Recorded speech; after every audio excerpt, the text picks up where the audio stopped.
প্রতিটা মানুষের জীবনেই চাহিদার একটা মেয়াদ থাকে, আর ওই চাহিদা পূরণ করার জন্য কিন্তু টাকা লাগে।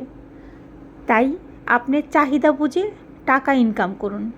আর এক সময় আপনি কিন্তু টাকা ইনকাম করতে পারবেন, কিন্তু চাহিদা পূরণ করতে পারবেন না। কারণ যে বয়সে আপনার যে চাহিদাটা ছিল, সেই বয়সে যদি সেই চাহিদাটা পূরণ করতে না পারেন, তাহলে আপনি বৃদ্ধ বয়সে ওই চাহিদা পূরণ করে কোনো লাভ নাই।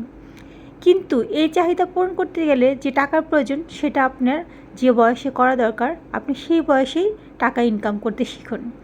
হয়তো বা জীবনে টাকা আসবে, কিন্তু যে শখের একটা বয়স থাকে, সেই বয়সটা আর কখনোই ফিরে আসবে না। আমরা হাজব্যান্ড ওয়াইফ দুজনে অনেক শখ পূরণ করি, ঠিক আছে? আর আমার হাজব্যান্ড এই জন্য পরিশ্রম করে। পরিশ্রম করলে সমস্ত শখ পূরণ করা যায়। আপনারা অবশ্যই পরিশ্রম করবেন, জীবনে সব শখ চাহিদা সব পূরণ করতে পারবেন। তো আমাদের ভিডিওগুলো যদি ভালো লাগে, তাহলে অবশ্যই সবাই আমার পাশে থাকবেন, আমাকে সাপোর্ট করবেন। কেমন লাগতেছে তোমার অনুভূতি, তোমার জন্য এত লোভনীয় খাবার? চমৎকার। আর আর খুব টেস্ট হবে আশা করি খেয়ে।